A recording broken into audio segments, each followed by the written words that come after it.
ba? Malis nga kayo! Sorry! Babe, nasagasaan ko ba siya, ha? Napatay ko ba siya? Hindi ako pwedeng makulong, babe. Hindi ako pwedeng makulong. Ayokong makulong, babe. Babe, relax, okay? Hindi ka makukulong, wala tinamaan.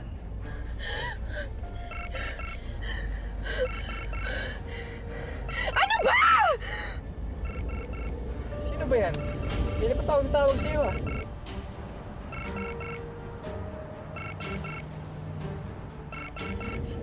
Babe, ikaw na mag-drive, okay? Iuwi mo na ako, please. Iuwi mo na ako. Ayoko na. Iuwi mo na ako.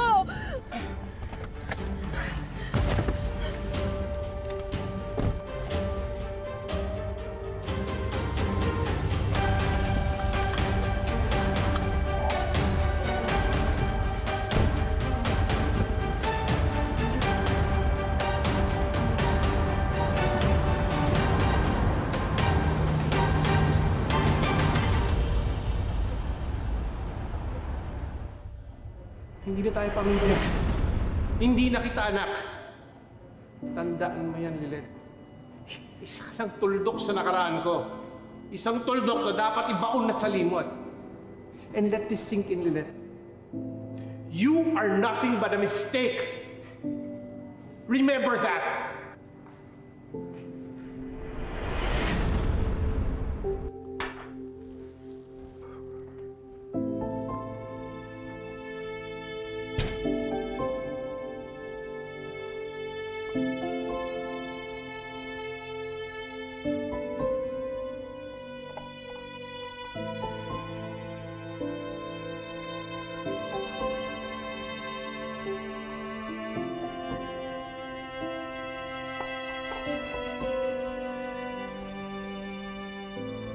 Sorry, anak. Sorry, Lilet.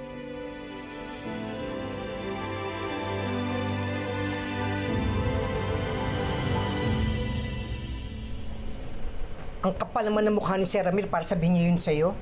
Naku, kung nandun lang ako, nakatikim siya sa akin. Siya na nga itong may malaking pagkakamali sa mundo, tapos... Mami, puti nang aaminin ko. Hindi ko po akalain na sa kanya ko mismo maririnig yun. Sakit po pala. Mas lalo ko lang po gusto patunayan sa kanya na tama ako. Sigurado po ako may aakit sa korte yung kaso. Papatunayan ko po sa kanya at sa lahat ng taong nangmamaliit sa akin na kaya ko. Kaya ko po, Tinang. Lilet, ituloy mo lang yan. Huwag kang magpapaapekto sa mga ingay sa labas. Wala kang ibang dapat pakinggan kundi ang isip at konsensya mo. Lalo na ito,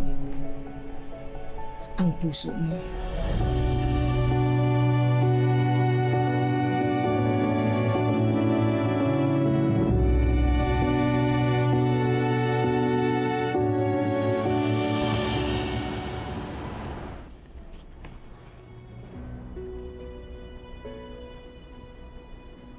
Paano ba mapapatunayan na ginusto din ni Trixie may mangyari sa kanila ni Ino? Mamaya dyan maraffle na yung kaso. Tapos hindi pa solid yung defense na ipapasa ko kay CRD. Sorry to ask. Alam ko, hindi ako formally counsel sa kasong to, pero bato lang. Wala ba silang sex video?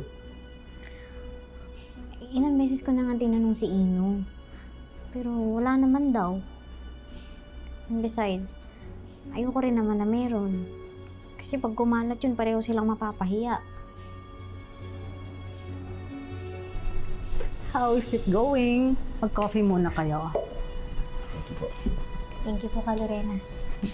Maghanda na kayo. Naraffle na ang kaso. Na-schedule na ang arraignment. Sinong judge?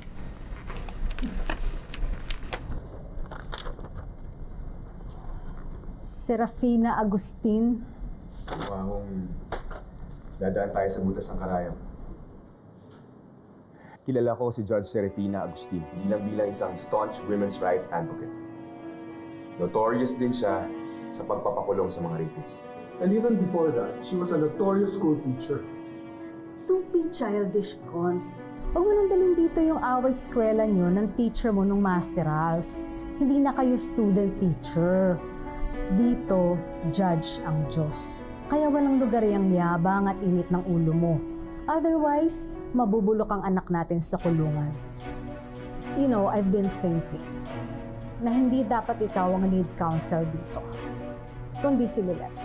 What? No. Hindi ako papayag doon. No. She is a women's rights advocate. Having a woman lead counsel is already a big statement itself. Your emotions get the best of you. Kung gusto mong hindi makulong ang anak natin, let Lilet lead.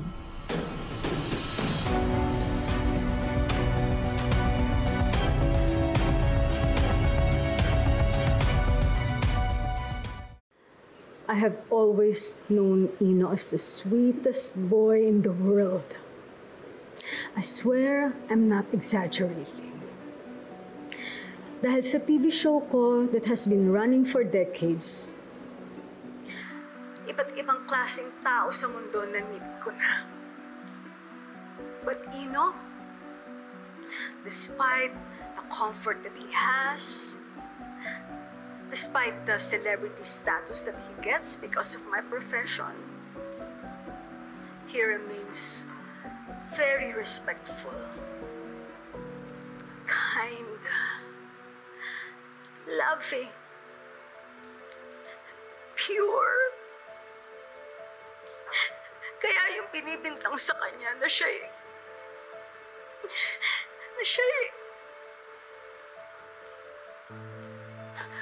my son is not a rapist. No, never. Napakabait niya. Para isipin man lang na gawin yun.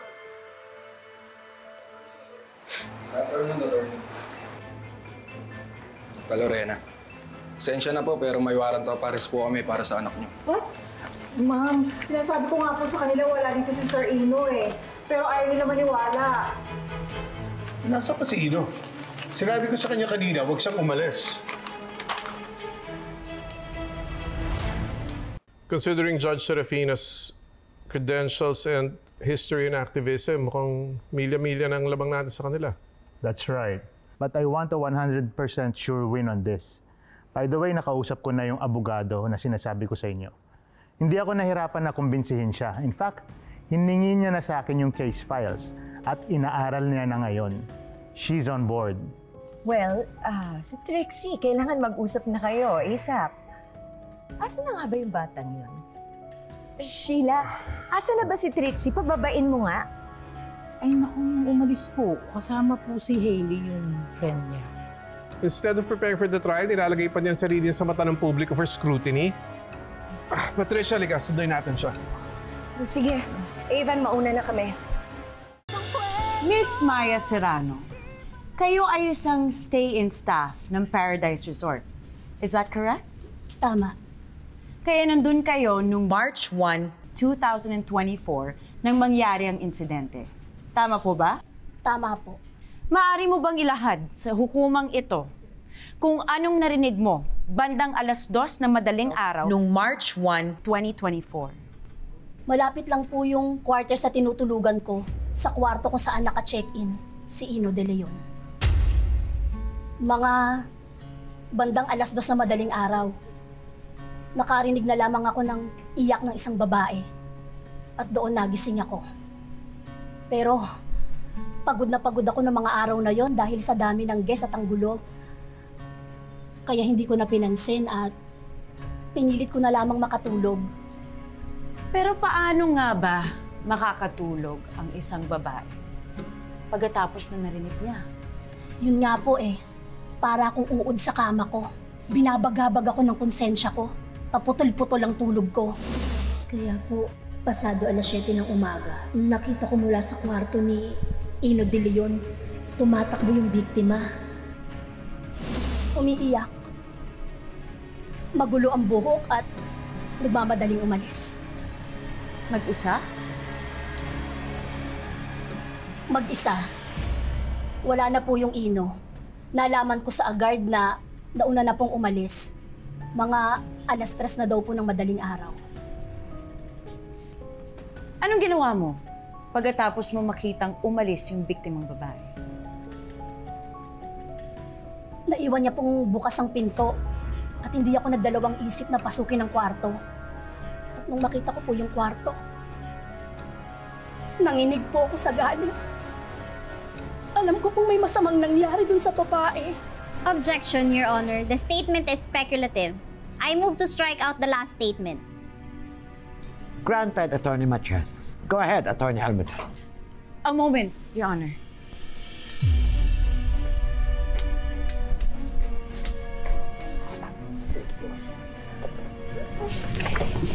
It's gonna be okay. Okay? Lalaban tayo. It's gonna be okay. Attorney, please continue with the presentation.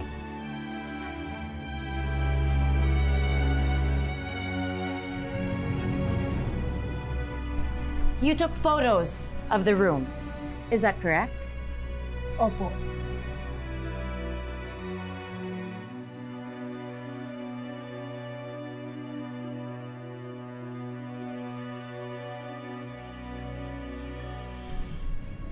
Your Honor, for your convenience, I have the photos projected on the screen.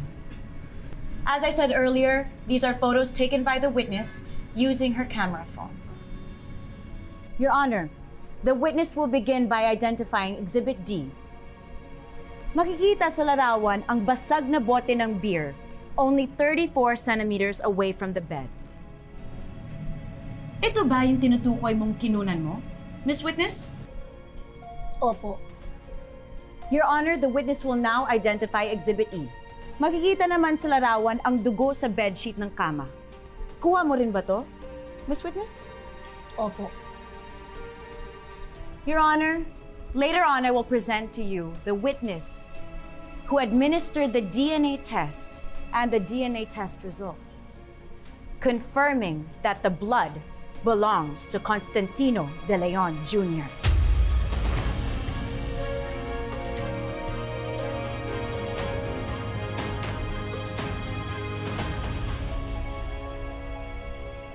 This time, Your Honor, the witness will identify Exhibit F. Makikita naman sa larawan ang semen stain sa bedsheet that the DNA test also confirms belongs to Constantino De Leon Jr. Did you take this photo on your camera phone, Miss Witness? Opo. Maya, bakit mo nga ba tinago ang bedsheet? Ang sabi po ng mga kasamahan ko, wag na raw ho akong makialam. Malaki raw at maimpluwensya ang pamilyang babanggain ko. Pero attorney, babae ako. At naniniwala akong ang mga babae ang dapat tumutulong sa kapwa natin mga babae. Hindi dapat tayo magpaalipin o magpagamit para lang malusutan ng mga lalaki ang krimen na ginawa nila laban sa atin. That will be all, Your Honor.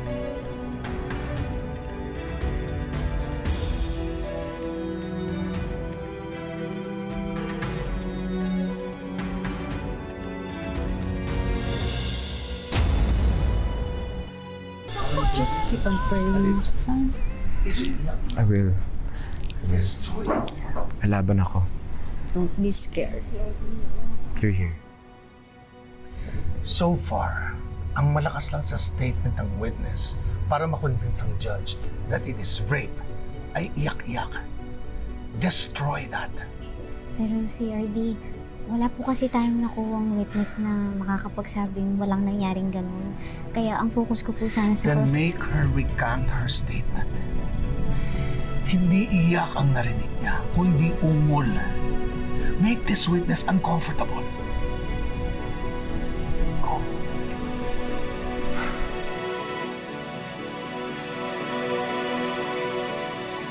The defendant's counsel may now cross-examine the witness.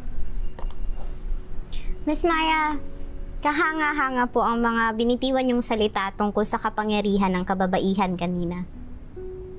Pero, napatunayan na din sa kasaysayan na mas kahanga-hanga ang babaeng handang tumulong sa kapwa. Mapababae man o lalaki, hindi lang ang kalalakihan ang may kakayahang gumawa ng mali. At hindi lang kababaihan ang may kakayahang magsabi ng katotohanan. Objection, Your Honor. I believe that the counsel has been given this time to cross-examine the witness and not to give some beauty pageant speech. Miss Universe, Attorney Matias, proceed to cross-examination. Miss Maya, sinabi mo kanina na bandang 2:00 ng madaling araw nung March 1, 2024 nakarinig ka ng iyak. Tama ba? Tama. At kaya ka naniniwalang may nangyaring rape dahil sa iyak na yon. Tama? Tama.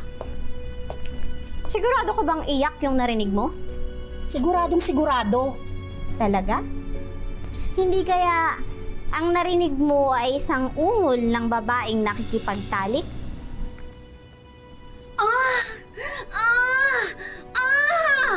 Yan ang ungol ng babaeng nakikipagtalik. At hindi yan ang narinig ko. Alam mo ba na hindi pare-pareho ang ungol na nagagawa ng bawat babaeng nakikipagtalik? Eh ikaw, ano bang alam mo sa pagkakaiba ng iyak at ungol? Ha? Excuse me?